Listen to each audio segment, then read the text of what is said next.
హుజురాబాద్ ఉప ఎన్నిక పోరు నుంచి కాంగ్రెస్ పార్టీ తప్పుకోనుందా?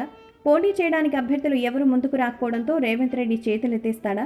టీఆర్ఎస్ని ఓడించేందుకు బీజేపీతో కాంగ్రెస్ పార్టీ కుమ్మక్కైందా? ప్రస్తుతం తెలంగాణ కాంగ్రెస్ పార్టీలో జరుగుతున్న పరిణామాలు చూస్తుంటే హుజురాబాద్ పోరులో చేయి గుర్తు పార్టీ చేతులెత్తేసినట్టే అని రాజకీయ వర్గాల్లో చర్చ జరుగుతోంది.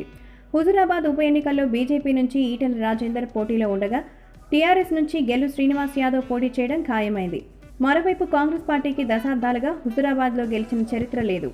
ఇక్కడ కాంగ్రెస్ ఇన్ఛార్జ్ పాడి కౌశిక్ రెడ్డి టీఆర్ఎస్లో చేరడంతో కాంగ్రెస్ పార్టీకి సరైన నాయకులే కరువయ్యారు. మరోవైపు సిట్టింగ్ స్థానాన్ని నిలబెట్టుకుని రాజకీయ పరంగా ఈటెల రాజేందర్కు బీజేపీకి గట్టి షాక్ ఇచ్చి తెలంగాణలో టీఆర్ఎస్కు ప్రత్యామ్నాయం లేదని చాటి చెప్పాలని సీఎం కేసీఆర్ స్ట్రాంగ్గా ఫిక్స్ అయ్యారు.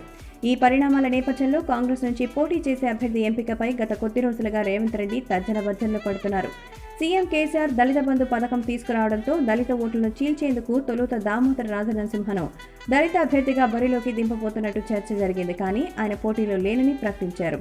దళిత కోటాలో కరీంనగర్ కాంగ్రెస్ జిల్లా అధ్యక్షుడు కల్వంపల్లి సత్యనారాయణ, వరంగల్కు చెందిన దొమ్మటి సాంబయ్య పేర్లు వినిపించాయి.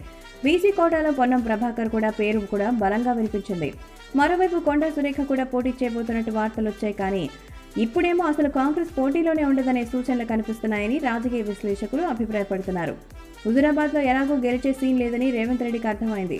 ఇక్కడ పోటీ టీఆర్ఎస్ వర్సెస్ బీజేపీ కాకుండా ఈటెల వర్సెస్ కేసీఆర్గా రేవంత్ రెడ్డి భావిస్తున్నారు. తమ పార్టీ అభ్యర్థిని బరిలో నిలిపి ఓట్లు చీలిస్తే అది అధికార టీఆర్ఎస్కు ప్రయోజనం కలిగిస్తుందని రేవంత్ భావిస్తున్నారు. ఇక్కడ ఈటెల గెలిస్తే ఆ క్రెడిట్ ఆయనకే వెళుతుంది, కానీ బీజేపీకి కాదని రేవంత్తో సహా కాంగ్రెస్ ముఖ్య నేతలు అభిప్రాయపడుతున్నారు. అందుకే అధిష్టానంతో మాట్లాడి ఎన్నికల నుంచి తప్పుకుంటేనే మేలనే ఆలోచన చేస్తున్నారని గాంధీ భవన్ నుంచి విశ్వసనీయ సమాచారం అందుతోంది.